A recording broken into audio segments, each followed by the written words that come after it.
Welcome to my channel.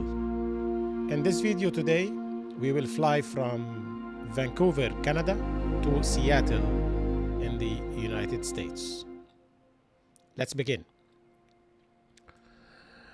This video is part 2 after we did in part 1 an introduction to Little Navmap, which is the amazing software used for flight planning. So in here, what we will do today, I will plan for this flight using Little Navmap, and then I will fly the plan using Microsoft Flight Simulator. Let's begin. So as you can see in here, on the Little Navmap, this is the world, okay? And if we zoom in here, I think you can see it. So this is the United States, and this is Canada, and this is the Vancouver Island, and this is the Vancouver city. And we will fly from, where is the airport? Okay, so yeah, this is the one. So as you can see, this is the Vancouver International Airport. If I enable the layer that shows the airports on top of Little Navmap, you see that Vancouver International Airport has how many runways? 3. 1, 2, 3. So this is 08, which means 80 degrees magnetic field left, and this is 80 right, and this is 26L, 26R, and this is 13, and this direction. Of course, there is no right or left because it is only the only runway in this direction. Great, so I think it makes sense because we will fly in this way. This is here Canada, and we will fly to Seattle in this direction. It makes sense to try to fly this direction. So the first step in planning for our flight is to select this airport. And we have this point in here, which is the anchor point for the airport. And if we look carefully here to the left, we can see this is the region. CY is all airports in Canada. They start with the letter CY. It's in Vancouver State, British Columbia in Canada. It is 13 feet above the sea level. And the transition altitude, I think we can have this discussion in a future video about what a transition altitude is. In the in the US and Canada, they use a transition altitude of 18,000 feet. And this is the altitude and below, so 18,000 and below, all aircrafts coming to this area, they need to tune to the specific altitude level that is indicated by the airport. So this is in fact a kind of a standardization that's used to make sure all aircraft flying in this area, they adapt the same mechanism for measuring their altitude. Right? We will talk about this in more level of details in the future. Great, so now let me select this point in here. And the first step, we can take it simple as set as departure and set. So we don't want to select a specific parking now or select parking 88. So you notice now I selected this parking 88 for the departure, and I will depart from this one, which is 13. Now, what I will do first, second also, I will select it, and I will say show, set airport, etc. as a departure. We already did that. And then show procedures for Vancouver International. Now, if you'll see here to the right, these are all the procedures. And we are interested because we want to leave the airport, we want to depart. So we will select all, we will see all departure. And the Little Navmap shows us all the departures for all the runways, and we are interested to depart from 13. So this one is a standard instrument departure from runway 13. And as you can see, if I zoom out, the departure takes us on this runway and it ends with this point. Great. So the departure, it has three main points, which I can click here. I can see the first one is when we come from the parking to the runway. We take off here where we leave the runway. And then here we can be at altitude. We have to be at altitude 4,420 feet. And this is the first step after the airport. So it's mandatory for us to be above 420. And then we continue to this point here where we have to be at also a certain height. Now we're going to see the details here. So now let me just right click on this standard instrument departure and insert it in our flight plan. So you can see now in our flight plan, we have the airport, which is CYVR, and then we are departing from runway 13. Okay, so good enough. Now, I think we completed the departure. As you can see, departure is very straightforward. Other departures are like these, which we are not interested in. So the airport provides a number of departures. Of course, we've selected the one that we want. Now let's go and see where our arrival will be. So we will move from here. And as you can see, when we come down in here, okay, Seattle should be where it should be in here. Okay.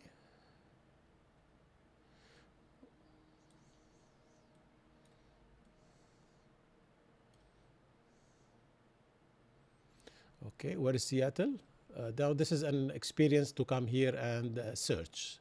So you see here, I did the search before Seattle. So if I try to type it in here, I can find it. So Seattle is this, which is KSEA. If I double click on it, I just come to it. Because sometimes looking at the map, especially if you are recording a video, it might be not very easy.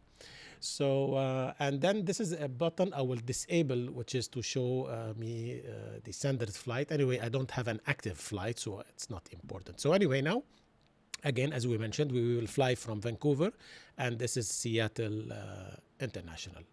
If I click here, this is Seattle Tacoma International Airport. And if I can right click on it and I say set airport, etc., as what? As destination. And as you can see, Little Navmap simply added the airport, which is KSEA, to our destination. Now let's zoom and see the options for arrivals and the landing, the approach for landing. As you can see, the airport Seattle has 3 runways, 1, 2, 3, and they are parallel to each other. And this is why the naming convention is the angle is 16, which means 160 degrees from the magnetic pole, north. And this is 16 the right, of course, from this side. And this is 16L. And here, for the first time, we can see an airport that has a center runway, and this is called 16C for center. And as you can see, each airport has a different length. This is the longest one. And if you look at the airport information, this is Seattle, region is K1. And if we look carefully here down, the elevation is quite high, 433 feet. And the same transition they use like in Canada. So which airport we want to use for arrival and the approach for landing? I think let's use which one? Let's use the center one. But to start selecting, let's right click in here and say show this. Okay, so show arrival procedures for Seattle. And then here, Little Navmap will show me all arrival procedures. If I open here, I can filter them more because I'm interested to come and land using ILS, which is, we talked about it before, it's Instrument Landing System. ILS works this way. There is an antenna in this part of the runway that will send signals, and it will guide the aircraft to come and land. So even if the weather is not that good, we can use this technology to safely land. Which airport we want to use? We want to use 16C. So this is 16, where is 16C? It is this one. Great. So here you notice ILS 16C. We don't want to select the wrong runway. I did this before sometimes. All right. And then as you can see, the transition point is, if I select it, it will be this way. And this is what we want. Right. So we will come to, as you can see here, it automatically created this and connected it with our flight. So the moment I, let's use this way, this way point in here, it ends in here. So we can just simply right click in here and they say insert approach ILS 16C. Okay, to our flight. And as you can see here, Little Navmap did this automatically. So now this is the arrival. So this is the approach, sorry, for the landing. And then the arrival will be to this specific point. So if I zoom out and I disable the airports to make to see a cleaner map. So you can see our flight is, we take off from here, we go straight, and then we come and land. All right, but normally between this point now and this point, it's like what we call it a vector. It's like a direct flight. And Little Navmap is also telling us it's in total 97 nautical miles, and the direction is 144. Now, normally aircrafts don't fly direct like this because they are supposed to use specific waypoints in the sky. If I show the waypoints, you notice here there are specific waypoints that are around. So instead of me, I can do this. I can say I want to come to this point. I can add it to my flight, and then I can do this. Instead of me doing all of this manually, I can request Little Navmap to do automatic selection of points, of airway points that can be good for my flight. So this is why there is here in the flight map and the flight plan, I can say here flight plan calculation. In here where I can say as an example, I can decide on what altitude I want to do this is the cruising altitude I want to do my flight. So let's say I want to do my flight at 5,000 feet. And this is called Jet Airways. And I can do calculate. So as you see, Little Navmap does this automatic calculation. If I disable this a little bit to have a cleaner map. And now it is showing me a path, that is 5,000 feet altitude. And normally if I have any what is referred to as restrictions, it will show here as a message.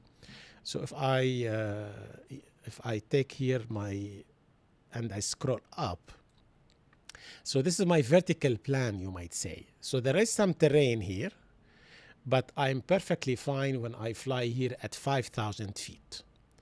Now, what are those shapes? What do those shapes mean? This means when I come to this point, I have to be above, do you remember this 480 feet? So I take off from the airport, and this is at the end of the airport, which is this point.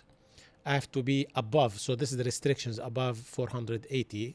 So if I become above 480, then in this route I have, there are like no additional restrictions. All right, so sometimes you have different airspaces where they say like, oh, you're not allowed to fly higher than this, lower than this. But in our flight plan, we were lucky that the flight route that Little Navmap have selected for us is quite simple. So we can fly perfectly fine within the legal airspaces. And then you notice here, will be the ILS approach. When I come to this point, I have to be at this point, at this altitude, and here where I start to descend and I go for my landing. Okay, so yeah, the flight plan looks good now. So what we will do is just have a look at it one more time. Very good. So for me to show additional features a little bit in Little Navmap here, I can say, show me this as a landscape, just to have a different overview of the map. All right. So, and you remember we talked about this last time. This is a VOR station, but in case we don't want to use the GPS, we can tune to this one on the 115.9 frequency megahertz. But for our flight, we will use very advanced technology, which we will use the GPS. Great, so our flight will be land this way. And what do those shapes tell us? The air wind. We will even see them inside the navigation system inside the aircraft. So we'll fly this.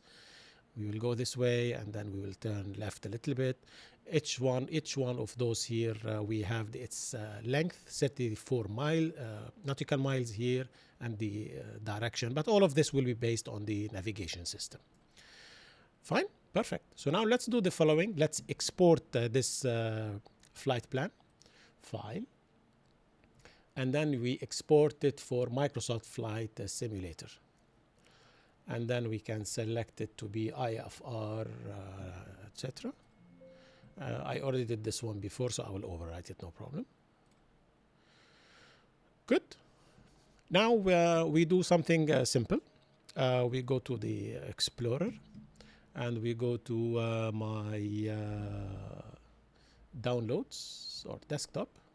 And this is the flight plan I just explored. So I just copy it.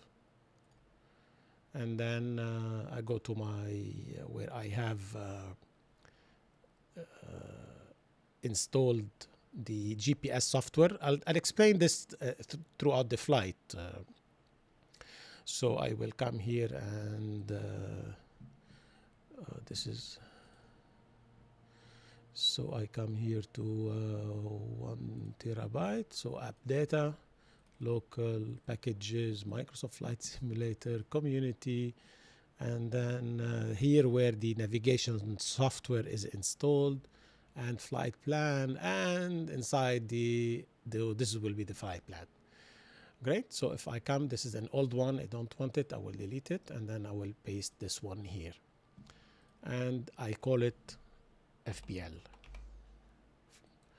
Good. It has to be named FPL. This is the GTN 750. Okay, I will explain about the differences between the GTN 750 Garmin and the 750 NXI version. What will be the difference between them?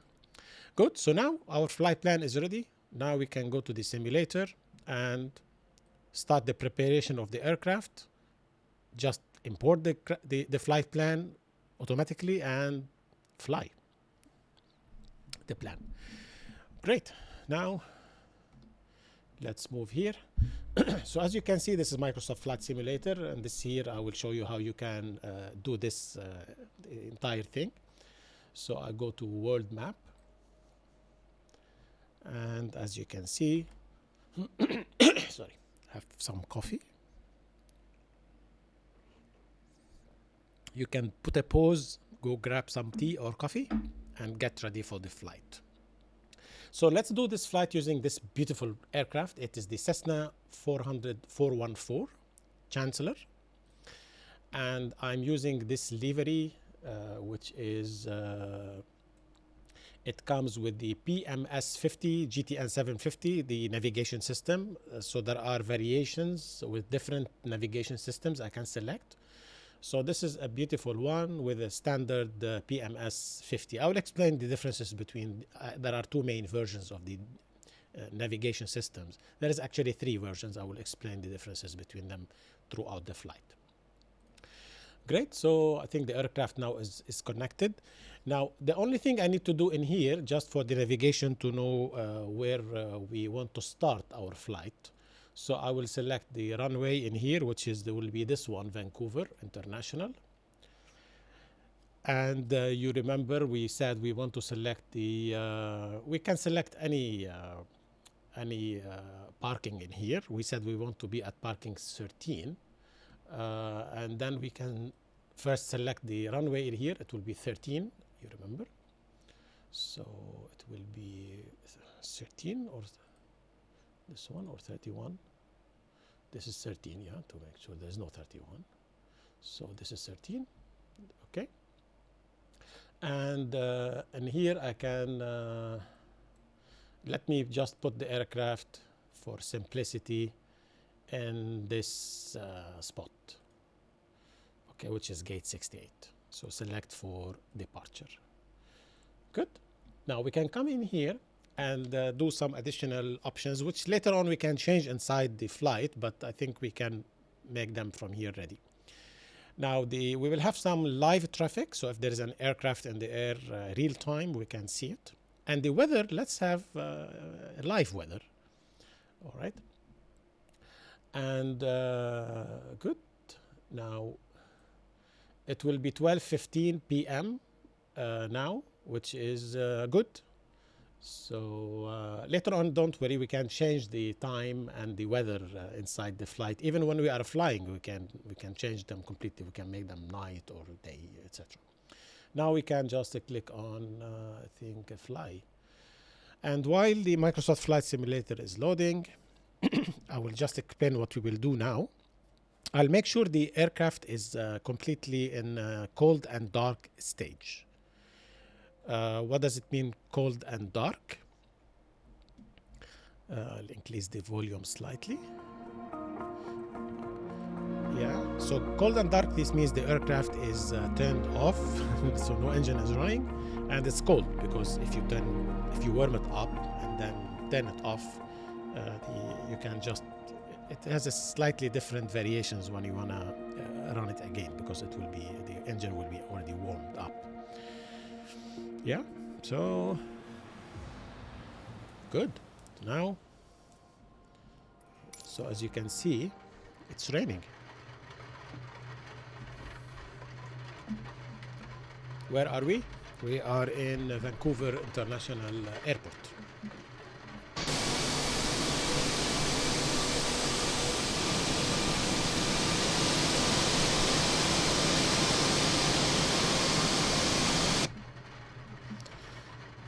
Nice.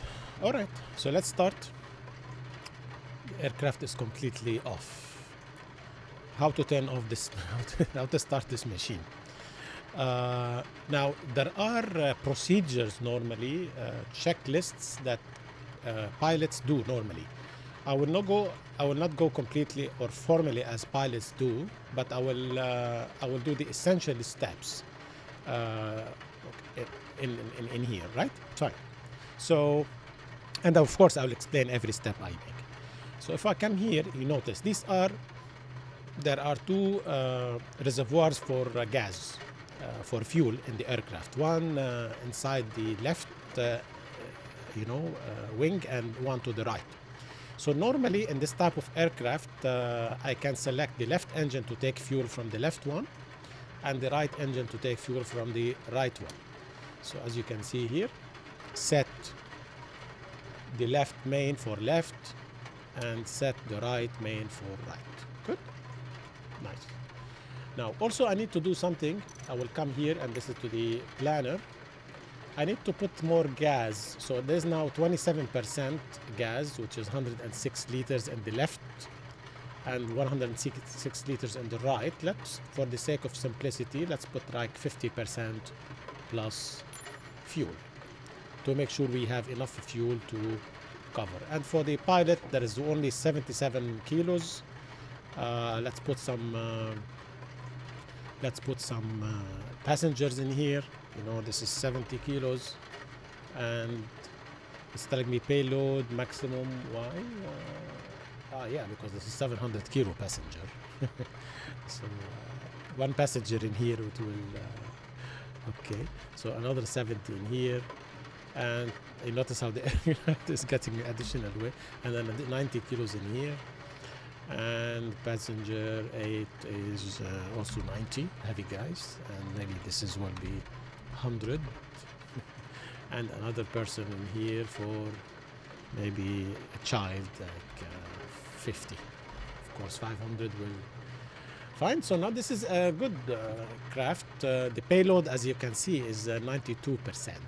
This is why they drop a little bit the fuel, because I think the distance is, as you can see, this aircraft can go around 1,000 kilometers. So the 50% is more than sufficient for our flight. Good. So let's close this down here and come again. So the first thing we need to do is this is the mixture. Make sure they are both to the maximum, because this will supply fuel to the engine. Without them, there will be no fuel flowing. And we also put the RPM both of them to the, it's like the gear in an aircraft. So the RPM will change the angle of attack and the propeller, and because of the angle of attack, when it becomes more aggressive, it will put more, it will make the propeller runs faster or slower based on how much load I put on it. But for takeoff, of course, we put the propeller to the maximum. Now they made this button here, which is a trick to can remove this from yourself so that we can access those buttons, but we will do this later on. This is the propeller which I can access. So all these controls I have here, throttle or control, I can access them from outside the aircraft. All right, and of course, anything you can see in here. Right, so now let's come and start the procedure to run the engines. Now, the first thing we need to do is, you don't run this aircraft a lot, but I need to, this is a safety in here. So this is turns on the main battery, and this is turns on the alternators. Let's turn them on now also. And now we have the battery on. So normally you don't keep the aircraft long time back in this stage because it's consuming from the battery and we can run out of energy fast. So let's run the engine so that we can generate electricity. These are the magnetos, which are the units that generate the electricity for the spark plugs. And then let me run them all. No worries, because I will do this fast so I don't consume a lot of engines. And these are the fuel pumps. So there are mechanical fuel pumps inside the engine. And there are also this one, which is electrical fuel pump. So I will turn them on so that I start to supply gas inside the engine. Now I think the engine is ready. This is something called here. If I push it, I can push extra gas inside it. I do like 4 seconds, 5 seconds. And now I turn on the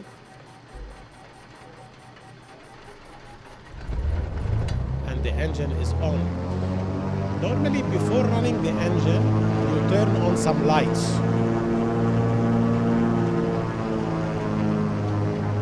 Okay. So I will do this now immediately. You turn on the beacon normally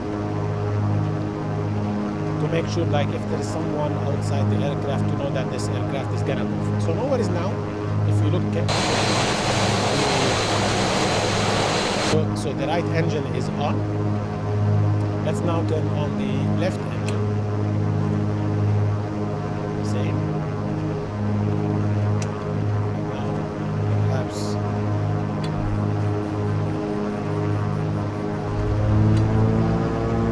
So now I guess.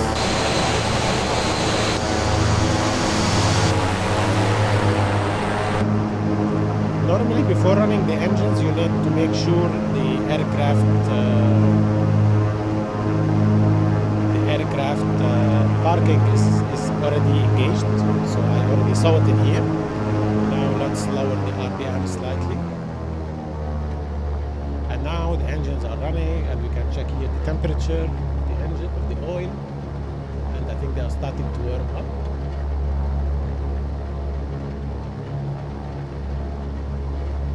And this is the oil pressure.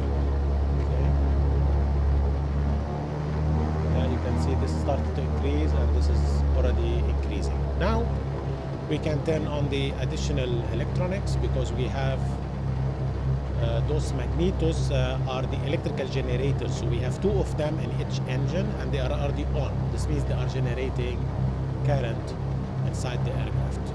Now let's turn on the taxi light, the landing light, navigation light, because we are flying in Canada, let's turn on the anti-icing system. So this will have heaters at multiple places in the aircraft to make sure no ice accumulates that may block. So this is for a pitot heat. So this is a tube that supplies fuel to the engine, and this is the cabin heat also. And this is now the avionics system, which is the navigation system. Great. Perfect.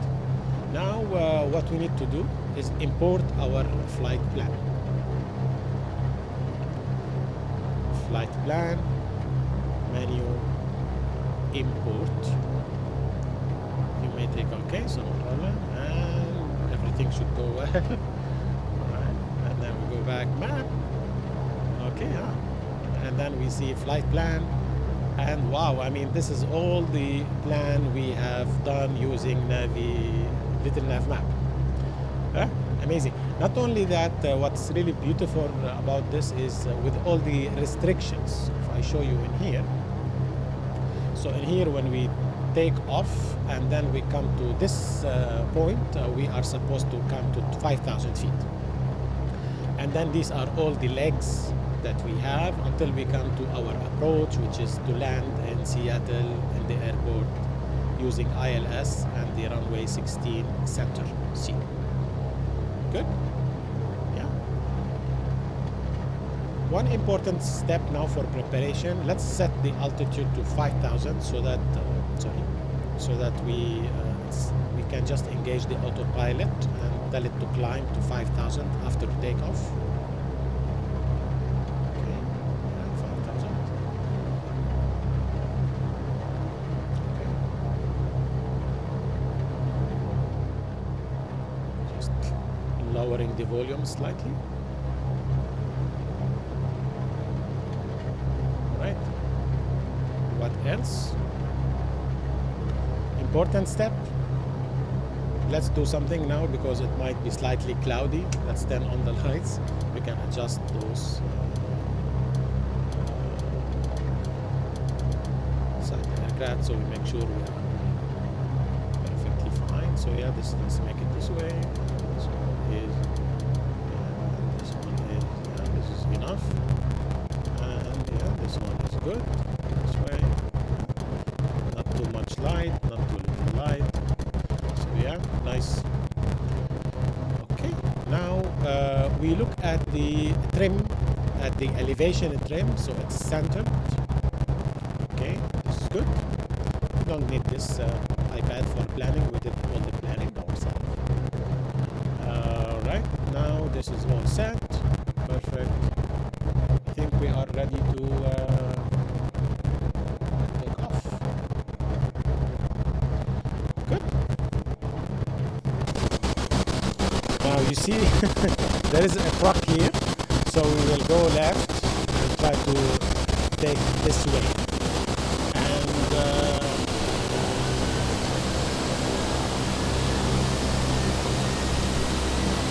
I show you a Little Navmap.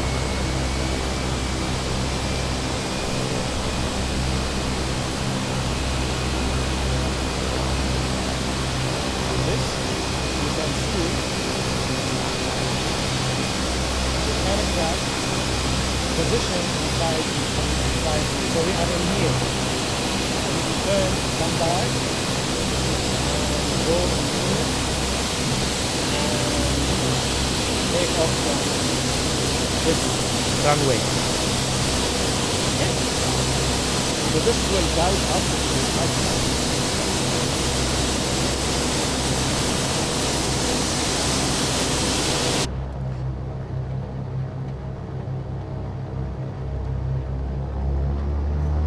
What do we use to turn without moving too much, which is slightly tricky? We use the rudder trim, so it's like differential braking. So I completely brake the left wheel by pressing the brake, and I increase the power. First I release and then notice here, so I press the left brake, and then I put power. I can rotate the aircraft in its position.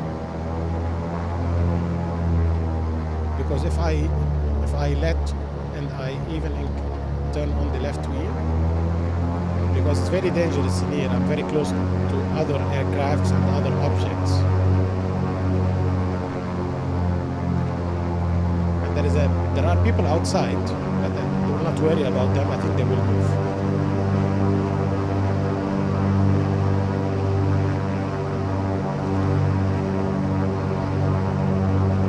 Come on, man. Come on, go.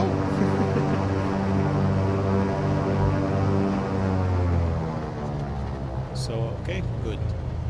Now I think can take our way back.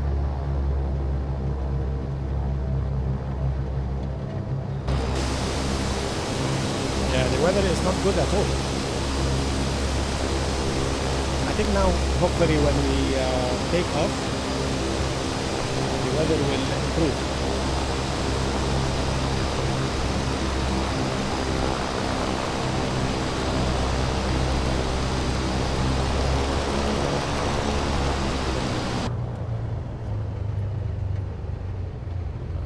There is an aircraft coming. This can be really traffic because we enabled real traffic.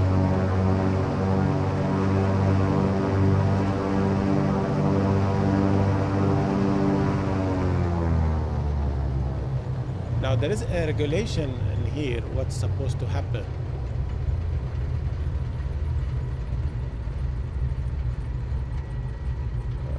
One aircraft should go to the right. I hope I can pass without crashing. Yeah. What's nice about flight simulation is in every flight you get something new and weird sometimes, which adds to the experience. So I will now of course show you. So I'm sorry I was showing you the I think Little Navmap, so you missed the you missed there was an aircraft that came like in our way. So now let's stop in here and do some check where we are. I think we need to continue just straight.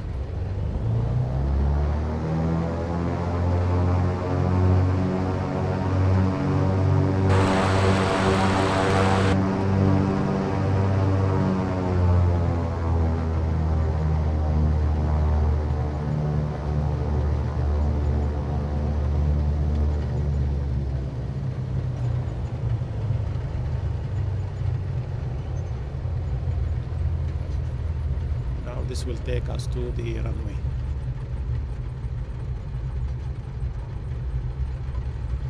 To show you how things are on Little Navmap.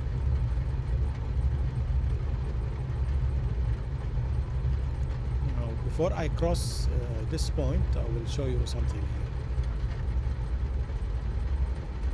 Now, as you can see, there are here two lines continuous, and then here not continuous lines. This means the traffic coming this way can cross without permission. Aircrafts coming in from this direction need to contact ATC and take a permission to cross.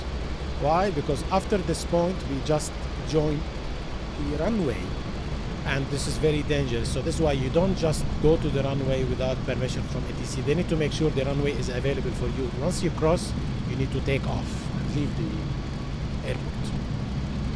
Great. So assume now we contact ATC.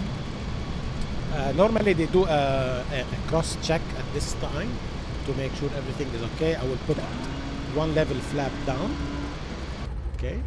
Make sure, yeah, one level flap down and get ready to take off. So assume we contact the ATC and we say permission to take off. They say the entire airport is yours. You may leave.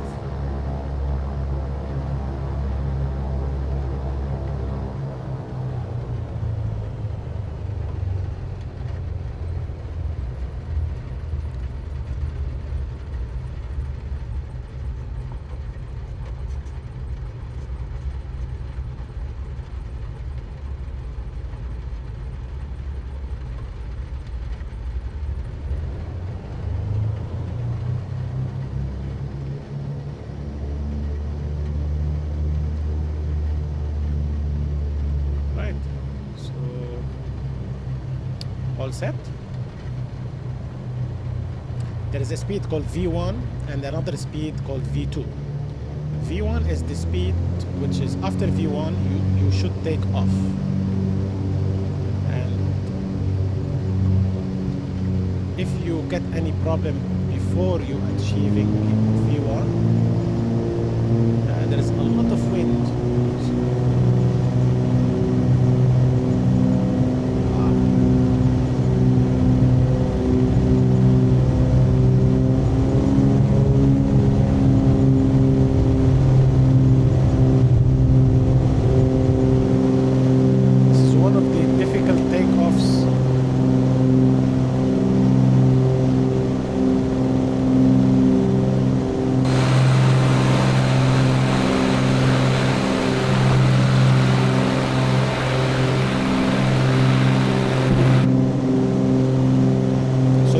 Important aspect is climb and maintain your good speed. And as you can see, nowhere is if I drift a little bit. Sometimes, of course, it's illegal because I have a route here, but I'm still fine. If I show you this on Little Navmap, I'm still okay. So I'm now like 1,000 feet. So what I can do is I can engage the autopilot and start the preparation of the aircraft for the nice cruise. Autopilot is on. Now the aircraft just maintaining heading and altitude. And the climb rate I had before, which was 1,000 plus. So immediately I will, because it will continue to climb now, so what I will do is I will engage the vertical speed. I will engage the altitude and I will say vertical speed, no, this is too much, 1,000 feet per minute climb rate. And if I look back at my flight plan, I'm away from, so what I will do immediately, I will engage the autopilot in navigation mode and come back in here and change it to GPS. So what the aircraft will do now is zoom out.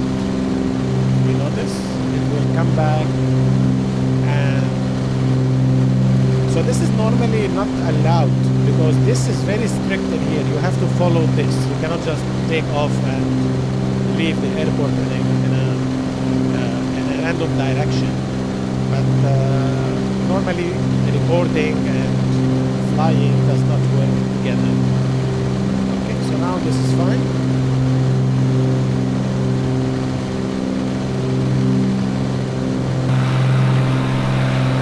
But the weather has a big impact on us. Hopefully now, because there is a beautiful view outside. If the view does not improve, I will try to change the weather sheet show you how beautiful the view is outside. But this is a good experience to see how normally aircrafts can fly with this weather. I look now. Wow.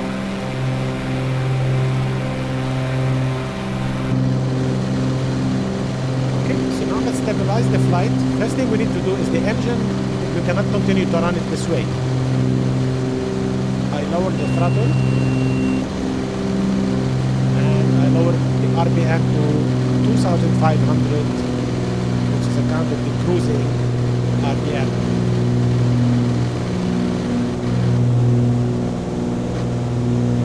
If I don't do this, the engine will warm up and we will have issues.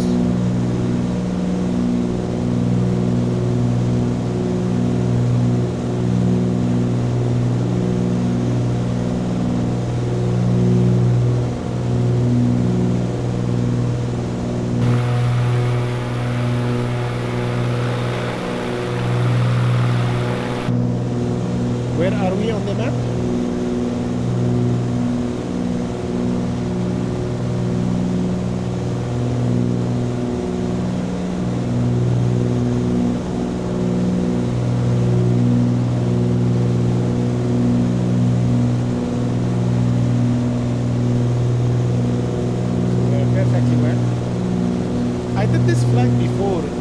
was much better, but now it's raining and very heavy in fogs.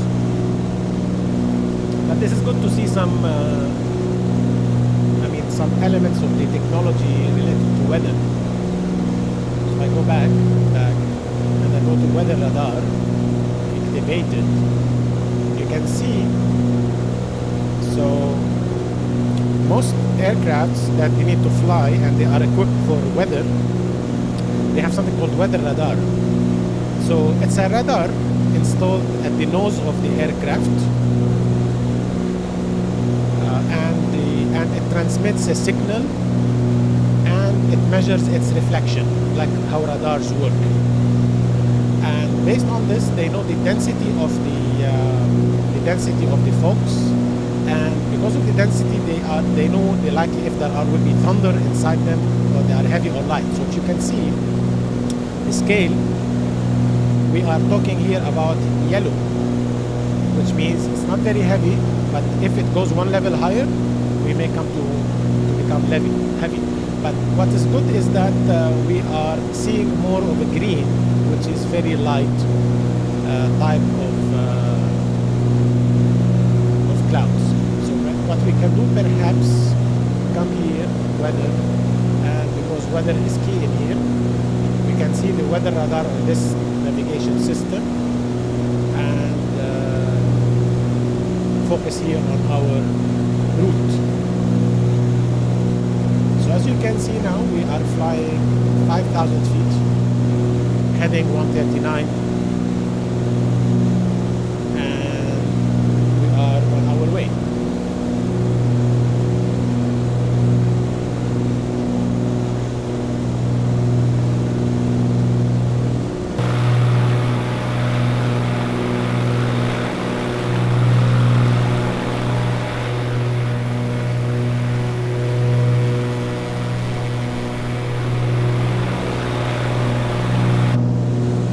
I hope the weather will improve slightly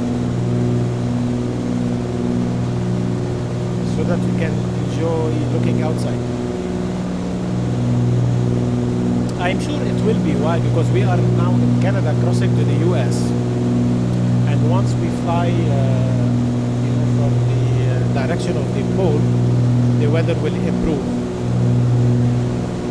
But of course, we have a lot of technology. We can send messages.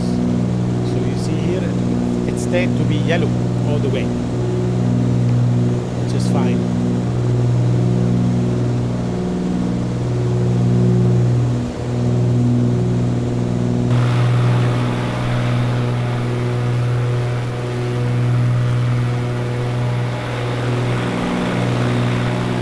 So you want to cheat to have a look outside? Let's do this. We come to weather management and we turn off the live weather. And now we are a clear sky even. And look what's around us.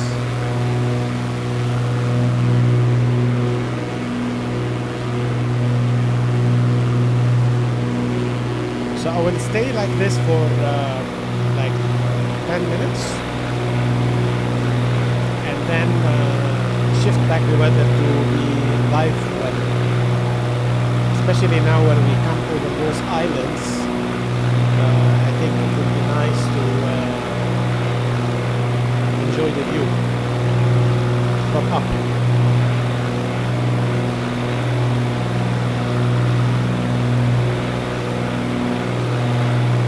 This flight should take us around 50 minutes.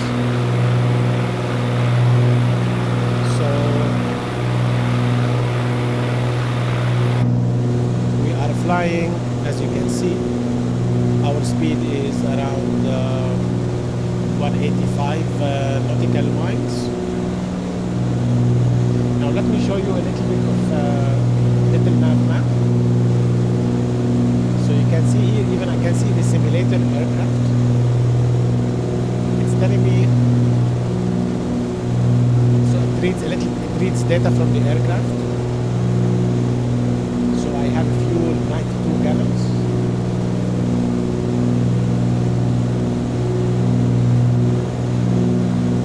My actual altitude is 4,000 2,847. You see how accurate it is? And my ground speed is 200 knots, and my indicated speed is 185.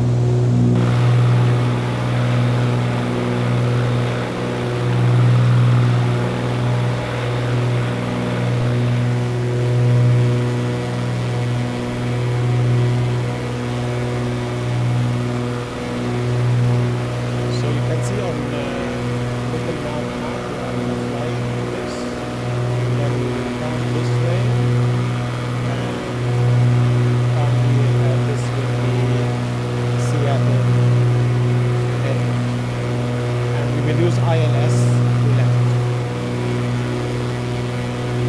Now let's talk about something interesting related to the navigation systems while we are flying.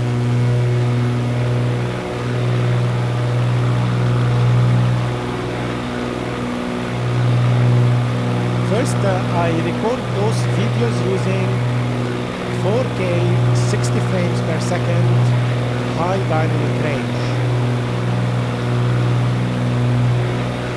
So, and I fly using even upsampled resolution, more than 4K, like 5K, downsampled to 4K to give this ultimate resolution while I am recording my screens.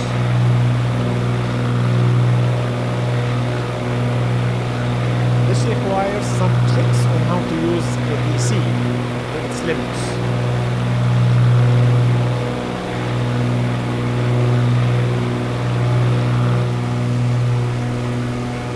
So this airport town is which one?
So let's talk a little bit about these navigation systems inside those aircrafts. I think I'm gonna lower the volume slightly because this aircraft is very noisy, and I'm sorry if the volume has already been too high. Yeah. Now, when you select this aircraft, so there are three main navigation systems you can use in these aircrafts. But I will mention, so there is normally one which is not touch screen. It's called the 650 from Garmin. It's a very good one. You can do anything using it, but I prefer those 750 series. So there is a GPS from Garmin called the 750 XI. It's quite a very good navigation system. And to import it and use it in the simulators, so what these companies did, very clever thing, they took the actual software from Garmin that is used for training, because you can run the GPS on a computer to train pilots. Okay, and this code will be the same code that runs inside the aircraft, so that they train them on the GPS while they are not flying. So they took the same code and they used it inside the simulators. And this is the version which is called XI. But there is even though this is amazing, because it's what they call true to life, it's the same piece of software, it has some limitations, good limitations. What are those limitations? Once you include it, you cannot import a flight plan. So you have to come and enter it manually. And you see all those points inside, they are not up to date. They are also like from 2 years back or 3 years back, from 2021, I guess. And this is in fact a problem for simulation, because if you want something as close as to true experience, then why to have those kind of limitations? So there is another company, what they did is they rewrote the entire the entire system from scratch. So they redeveloped it. Now, a lot of people say they like this one and these people like that one. Of course, what is the good benefit of this one? It's called the GTN from a company called PMS. So this is called PMS 750. It misses small number of elements. So this is a paid version, and that one is also a paid version. So what you can do in here, you can do some nice things. So I will show you as an example. So there is a company that has something called the airport charts. So if I come to flight plan, and if I open a certain airport in here, if I come back and I go to procedure as an example, procedure. So this is our procedure. Okay, but I will not load the procedure right now. Conclusion is I can come in here and I can access the charts from inside the navigation system. Not only that, I can also import flight plans directly from a planning software, and it fully integrates with the Microsoft Flight Simulator. So if you even create a flight simulation plan using Microsoft Flight Simulator, the software itself, when you come in here, you can just import it. I will show you now later on when I want to come and land the charts that you can access using, flight plan here. Okay, so I can come here and access the catalog. This is the catalog. So you have tons of features in here. You can save routes, and there is a terrain radar. It can tell you the altitude, so this is very handy is if you are flying in locations where there are mountains. And this is a weather radar that we are seeing in here. And here where I can see the charts that I talked about. So arrivals, select, and you remember which airport we wanted to come back, sorry, not approaches, airport information, view charts,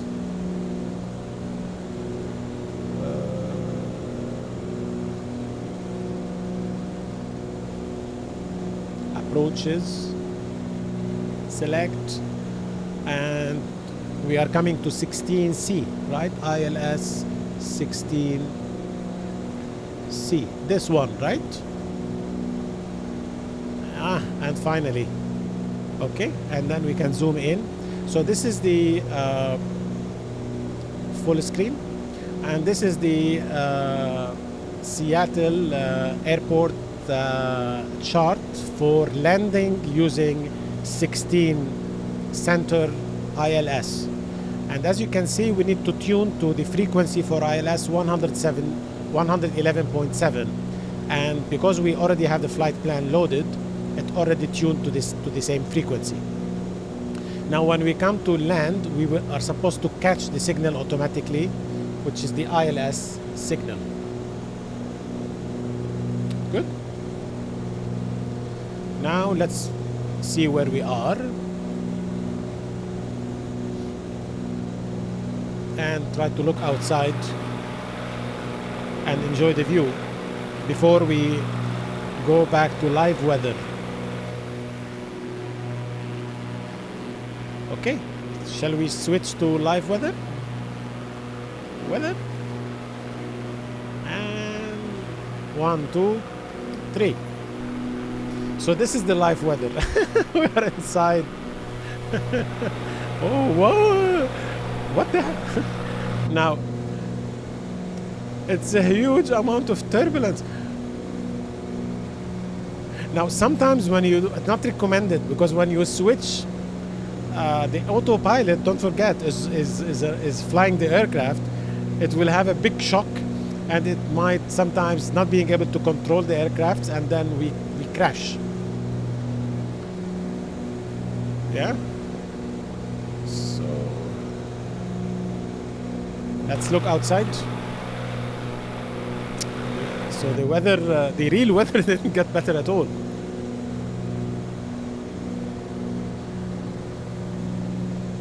But anyway, it's nice to enjoy the real experience flying this aircraft, the Cessna 414, in true live weather from Vancouver to Seattle. Yeah. But here, if you can see, it seems there is a strong wind, but in terms of density of fogs, they are not too bad. If I can see them here like red, then I will do something. Now, why do we have a weather radar? Even we can switch to the vertical versus. So if we climb to 10,000 feet, we will be above the cloud. But again, we will not improve our view. So normally for safety, of course, we try to avoid going through the heavy cloud, especially if there are thunderstorms, which can have, and maybe they can interfere with the equipments, and they can hit the engines as well and cause a fire.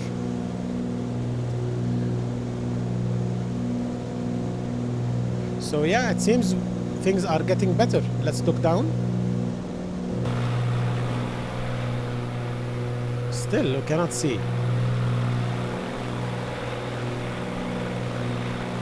But I am optimistic. We are starting to see the sun. Whoa! We went out of a heavy, dense fog. Wow! But we are going inside another one. But I hope now within a few minutes, most of the clouds will get cleared.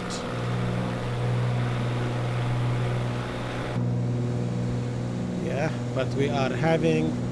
Oh, why our altitude is... Yeah, we have...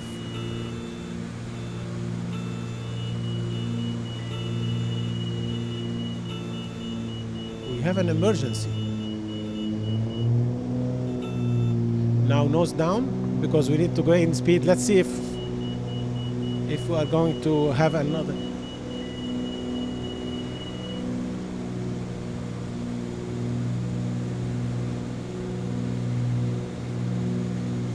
So let's try to trim the aircraft to control it. I'm trying to engage the autopilot one more time, because the autopilot got disconnected based on and I think we can do something. Let's climb to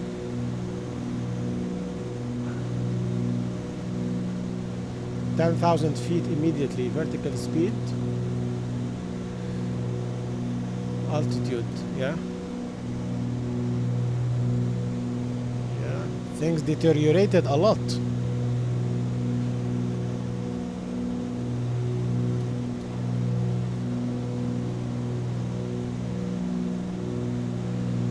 Okay.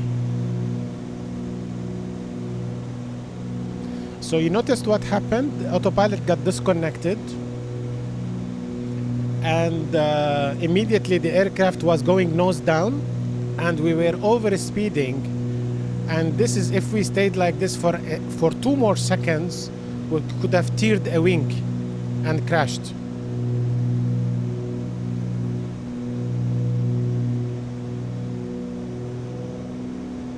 You notice now? Because we are climbing and we are 7,500 feet. We can increase our throttle more a little bit.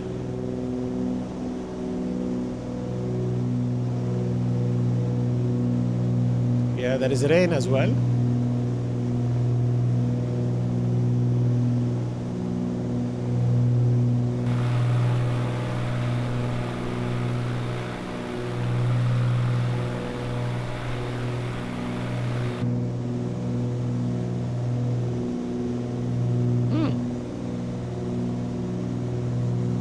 Let's have a sip of coffee. Increase our throttle a little bit. So we're still climbing and we will go up to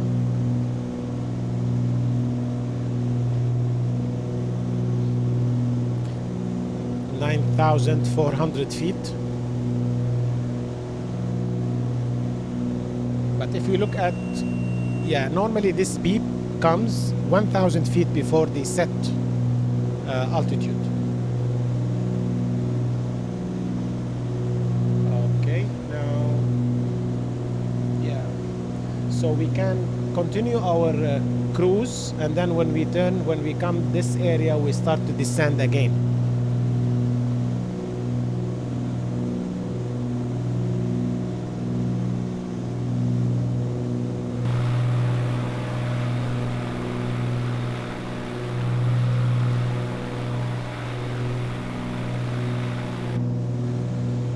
Okay, we are now fine.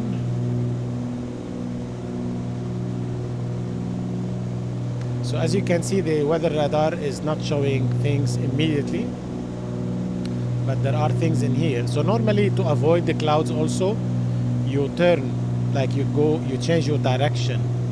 You go right, so you can go higher or lower, because normally in aircraft they have a vertical and horizontal weather radars. You can check the density of the fogs in both, and you try your best to avoid them, because you know how much dangerous they are from their density that you can see on the radar. Now here things don't look good because but as it seems, you know, even though we are higher than the actual inside of the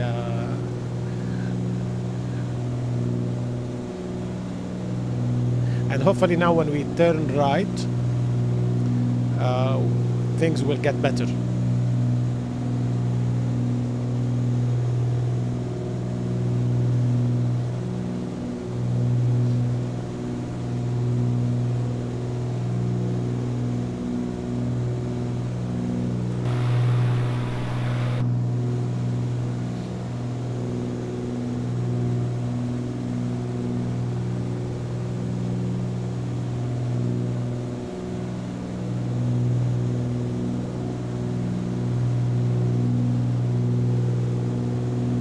So you can see on Little Navmap we are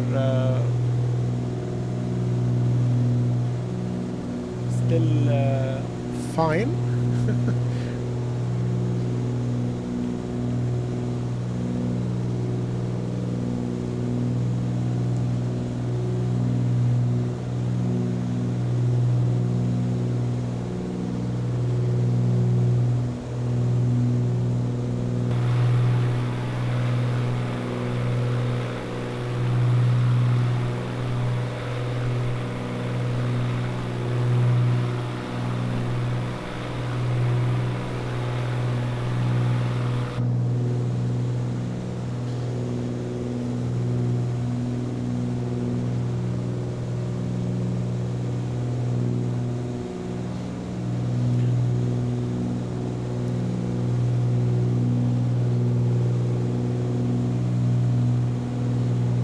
So now we are 29 nautical miles and we are turning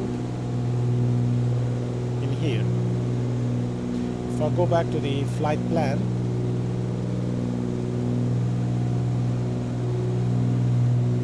So we have 28 nautical miles, and then we start the approach for landing. Now, important, when we start the approach for landing, we have to be at 5,000 feet at this point. This means we need to descend to 5,000 feet before we finish those 27.4 nautical miles. So let's prepare it for, we can just put this 5,000 and then we engage it when we are ready. Sorry, no?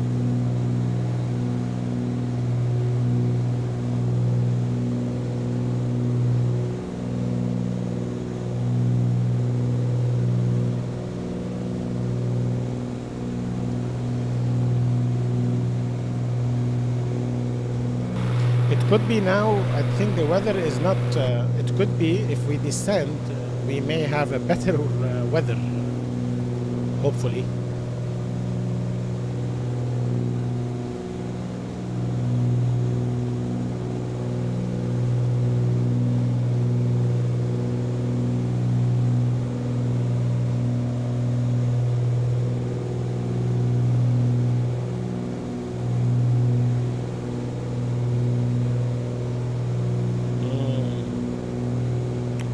Okay, let's do something. We can descend with very little vertical speed. Like we select vertical speed and then we say descend using 400 nautical miles per minute. And I need to reduce the throttle because you notice here, in case of anything happens, if you put the nose down aggressively, we go immediately, and this is very dangerous in aircrafts. Some aircrafts, if they go down so deep, they even can cross the sound barrier. They go above 1,000 plus kilometers per hour. This is why controlling the speed is key.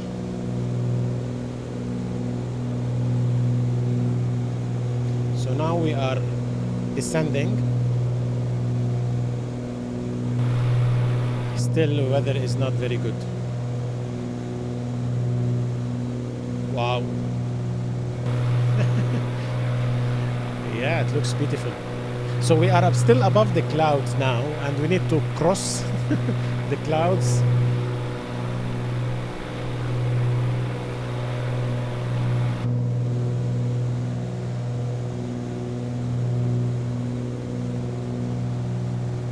So we are descending, and I hope we don't see red.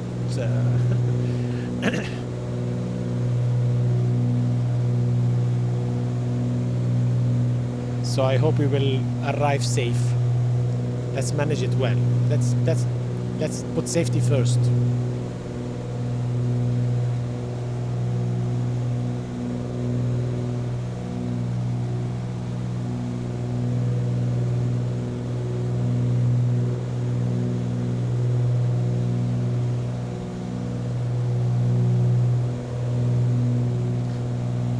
We are still 17 nautical miles from the beginning of the approach for landing.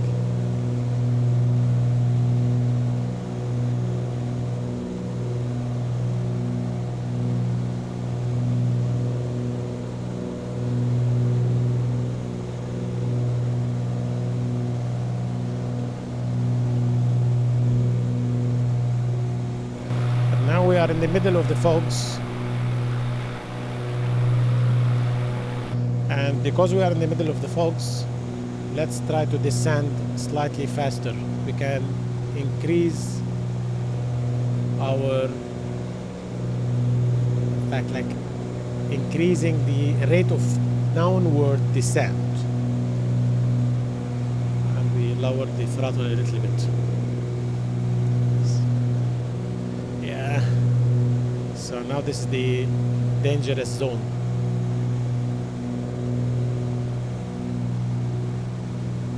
And then we stay alerted, because at any time we get big issues, the autopilot might disconnect, and we take manual control, and then we stabilize the aircraft, and then we engage the autopilot again.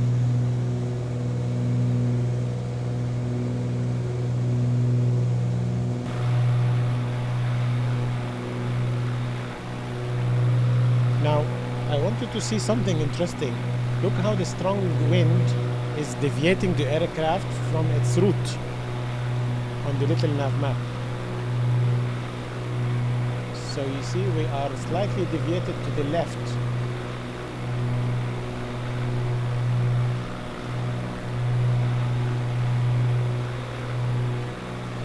This is very well known phenomena.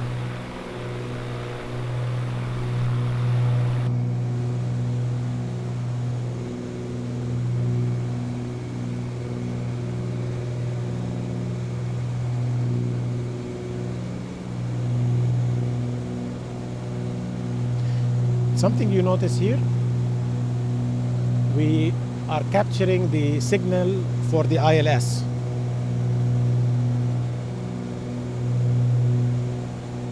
So I will now put even the speed to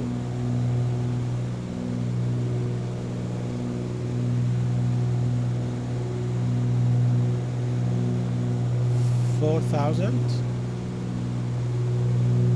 So to continue the descent, and because I already captured the ILS, I can engage it from now. And this is what's good. So now the aircraft depends on the signal coming from the ILS, from the airport. It will manage, hopefully, properly the descent of the aircraft. And it will show me here the gliding slope. Okay, and this is what I will do now. Approach, and I change to the localizer. And now you notice the moment I engaged it, and I will help the aircraft by lowering the throttle to lower the speed.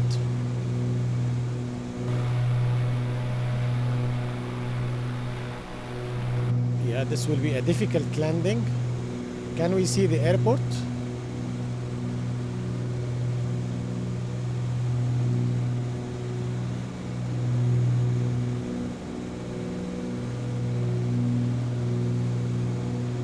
Now, our speed is high,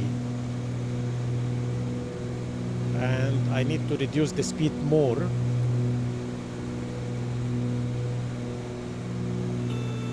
This is a warning because, but I will accept it because I don't want to put the landing gear now. And now I open the landing gear because the landing gear will create drag and it will slow down the aircraft. And as you can see how immediately the speed dropped. And the aircraft is descending. But I don't want to, I still cannot see the runway.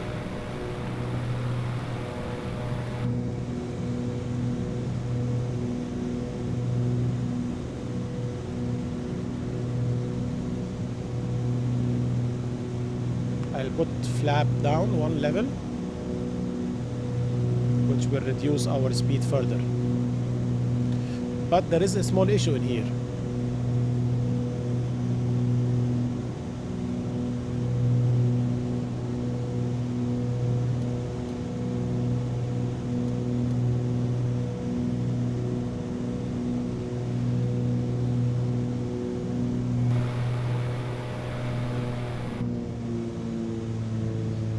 Aircraft pilot is not descending the aircraft. So what I will do,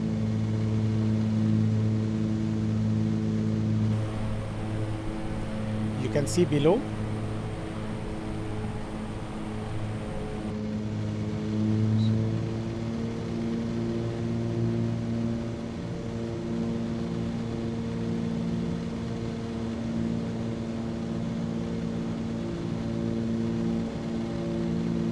procedure, because I need to load the procedure map.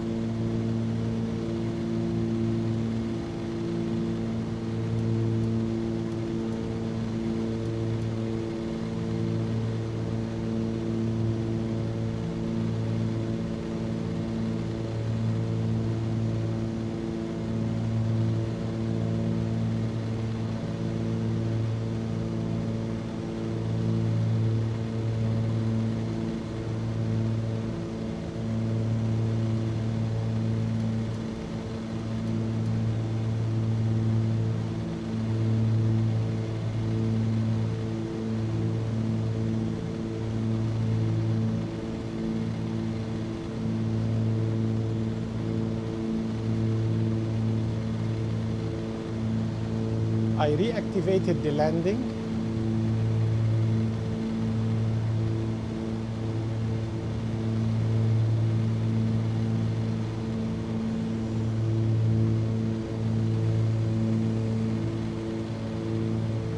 And now what we will do a turn around and come back and land.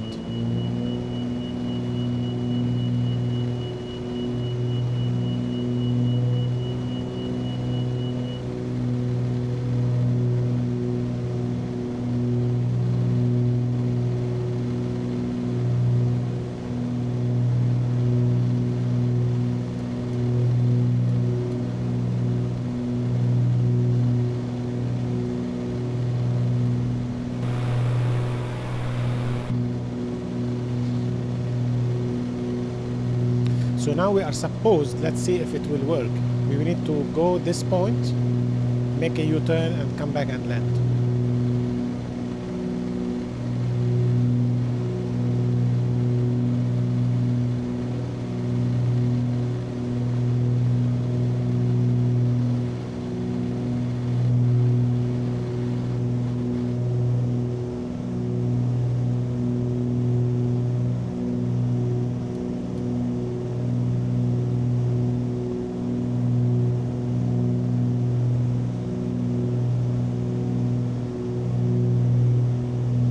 And we are supposed to climb to 5,000.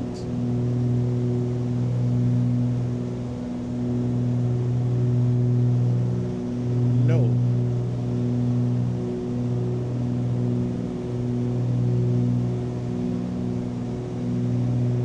It's supposed to be 1,900 feet.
At this point,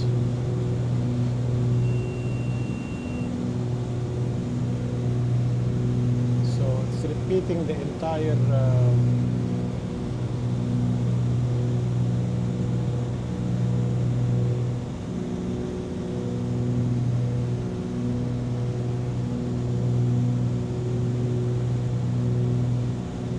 missed approach.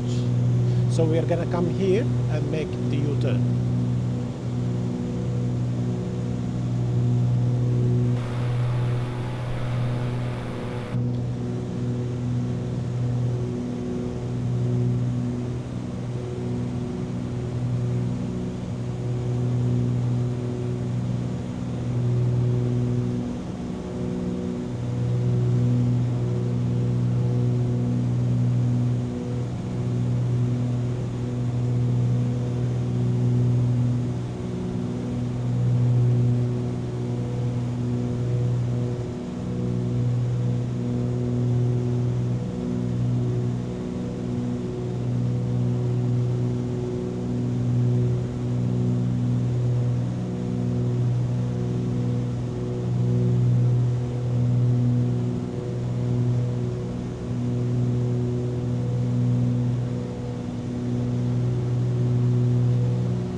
I can cancel this route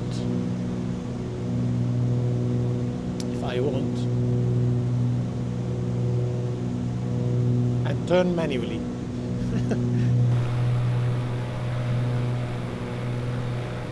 Shall we do it?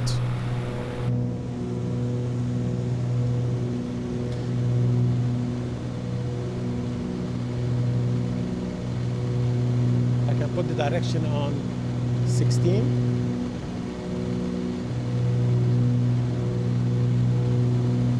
And change it into heading mode.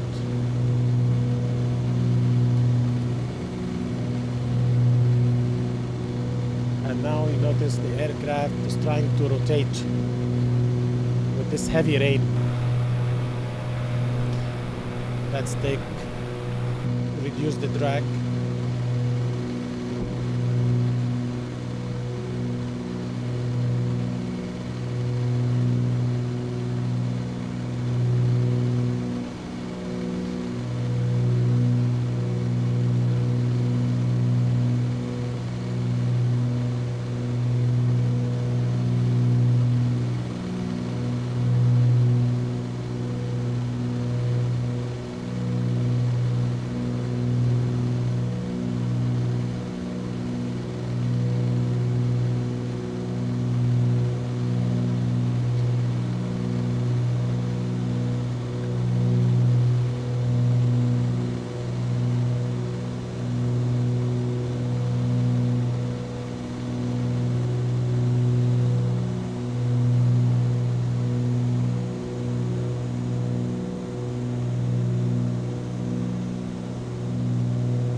Okay.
So now we are tracking the gliding slope based on the localizer, and the aircraft is aligning with the airport.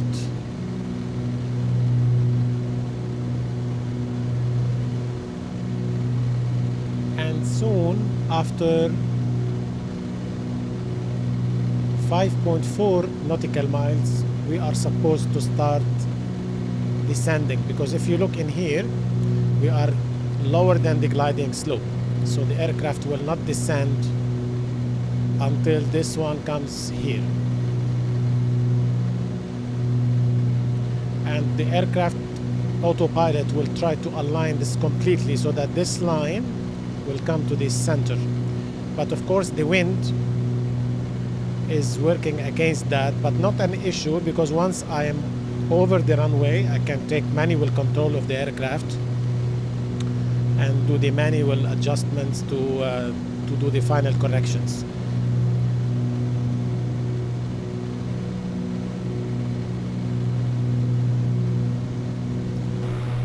Can we see the airport? Still. Yeah, we can see it.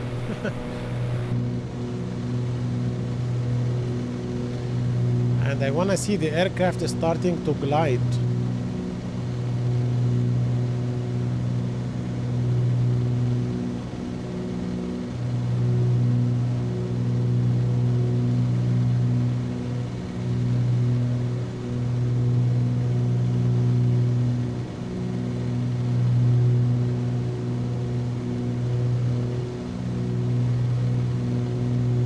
If not, I will land it completely manual.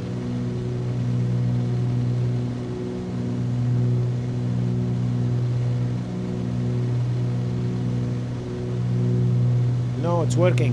Great. So we notice now the autopilot is descending the aircraft to maintain the gliding slope, which is in here.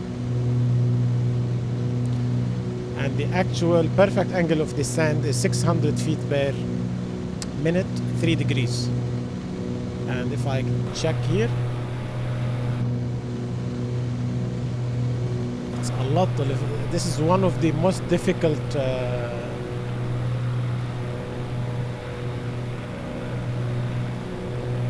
landings.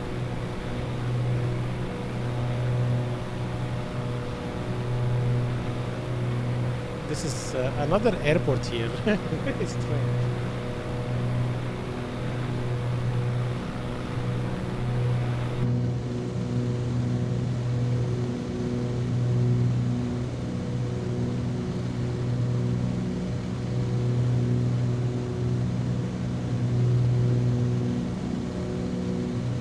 Yeah, so this is the runway we are landing. You see the three ones, left, right, and center. We are going to the center.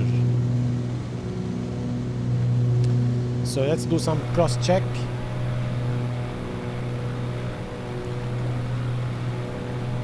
One level flaps down to reduce the speed further. Lower the throttle more to lower the speed.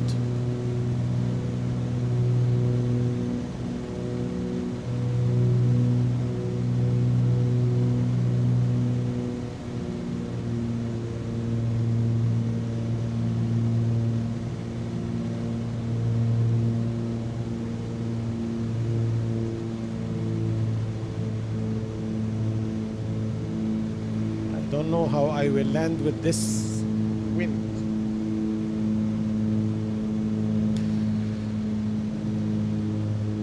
Okay, you notice now how the autopilot cannot maintain the direction well.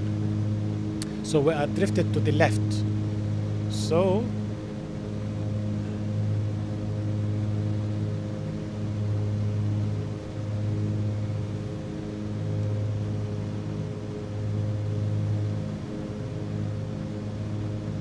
can do manual management.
What's happening?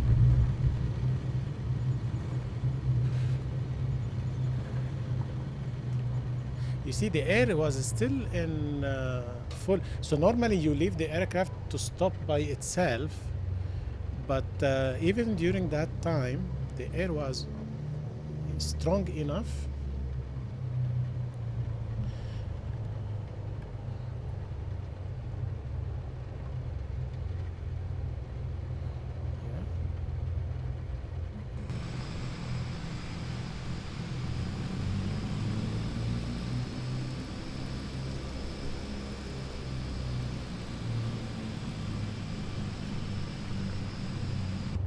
That was pushing the aircraft up.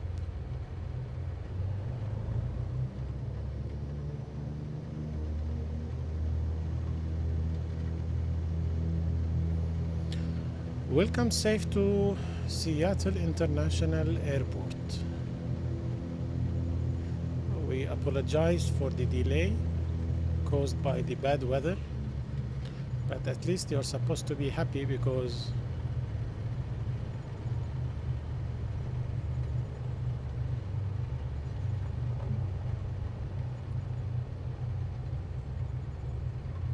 instead of cancellation of the flight.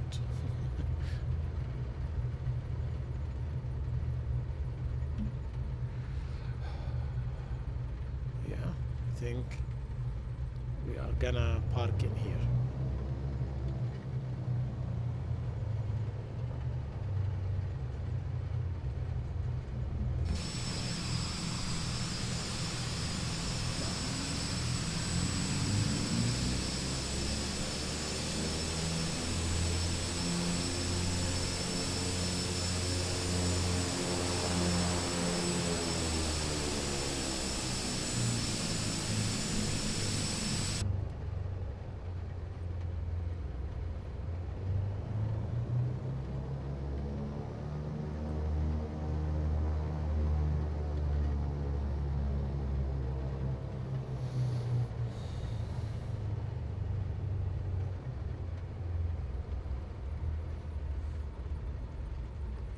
So here where we are,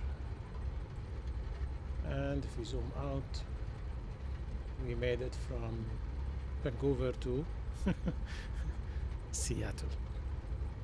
Engage the handbrake and let's. So what is the learning theme in here is it's patience and controlling the emotions, so that even if you are doing a flight simulator and you get into a difficult situation, is really not to panic and stay in control and don't just cancel the flight, just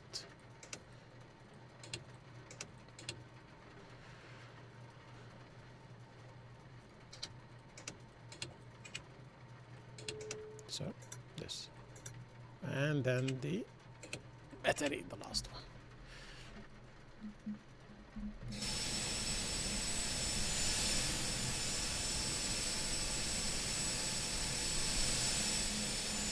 I hope to see you on future flights. Stay safe. Thank you.